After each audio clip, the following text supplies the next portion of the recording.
सती का योगाग्नि से अपने शरीर को भस्म कर देना, दर्शकों का हाहाकार, शिव पार्षदों का प्राण त्याग तथा दक्ष पर आक्रमण, रिभुओं द्वारा उनका भगाया जाना तथा देवताओं की चिंता। ब्रह्मा जी कहते हैं, नारद, मौन हुई सती देवी अपने पति का आदर स्मरण करके शांत चित्त हो सहसा उत्तर दिशा में भूमि पर बैठ गई। उन्होंने विधि पूर्वक जल का आचमन करके वस्त्र ओढ़ लिया और पवित्र भाव से आंखें मूंद कर पति का चिंतन करती हुई वे योग मार्ग में स्थित हो गई। उन्होंने आसन को स्थिर कर प्राणायाम द्वारा प्राण और अपान को एक रूप करके नाभि चक्र में स्थित किया। फिर उदान वायु को बलपूर्वक नाभि चक्र से ऊपर उठाकर बुद्धि के साथ हृदय में स्थापित किया। तत्पश्चात शंकर की प्राण वल्लभा अनिंदिता सती उस हृदय स्थित वायु को कंठ मार्ग से भ्रकुटियों के बीच में ले गई। इस प्रकार दक्ष पर कुपित हो सहसा अपने शरीर को त्यागने की इच्छा से सती ने अपने संपूर्ण अंगों में योग मार्ग के अनुसार वायु और अग्नि की धारणा की।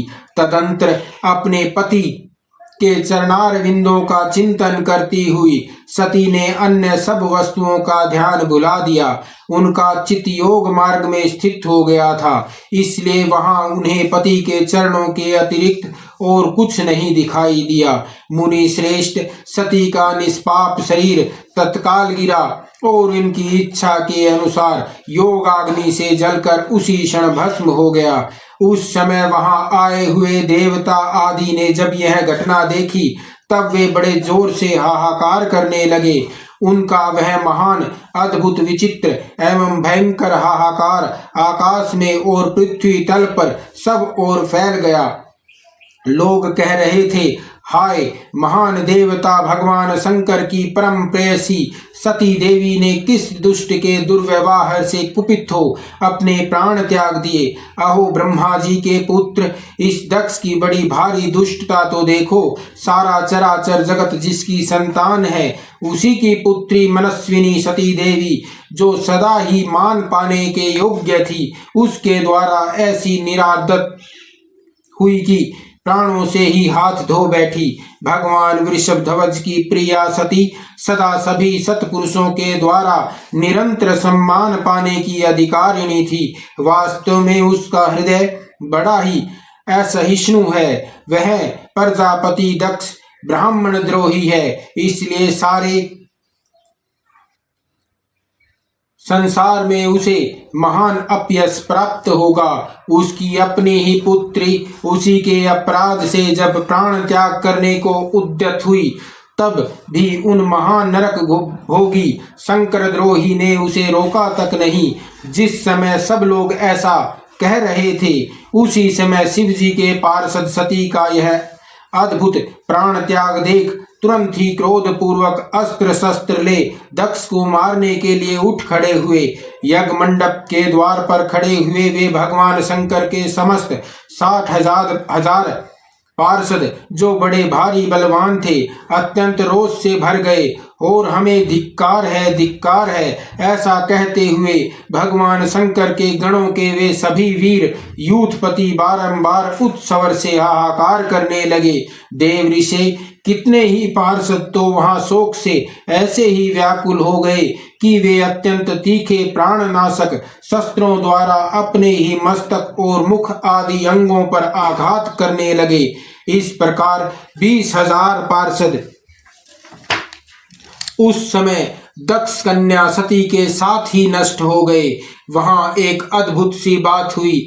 नष्ट होने से बचे हुए महात्मा शंकर के वे प्रमथगण क्रोधयुक्त दक्ष को मारने के लिए हथियार लिए उठ खड़े हुए।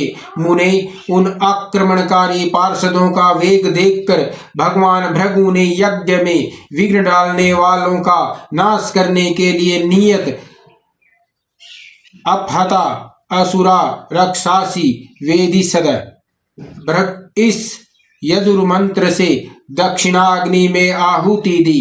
भृगु के आहुति देते ही यज्ञ कुंड से ऋभु नामक सहस्त्रों महान देवता जो बड़े प्रबल वीर थे वहां प्रकट हो गए। मुनीश्वर, उन सब के हाथ में जलती हुई लकड़ियां थी। उनके साथ परमथगणों का अत्यंत विकट युद्ध हुआ जो सुनने वालों के भी रोंगटे खड़े कर देने वाला था।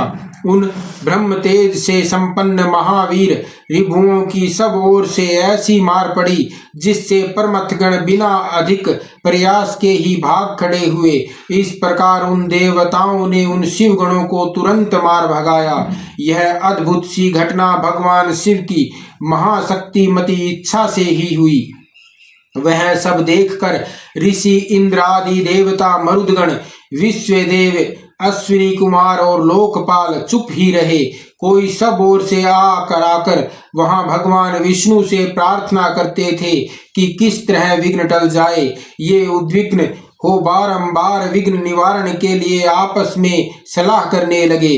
परमथगणों के नाश होने और भगाए जाने से जो भावी परिणाम होने वाला था उसका भली भांति विचार करके उत्तम बुद्धि वाले श्री विष्णु आदि देवता अत्यंत उद्विग्न हो उठे थे।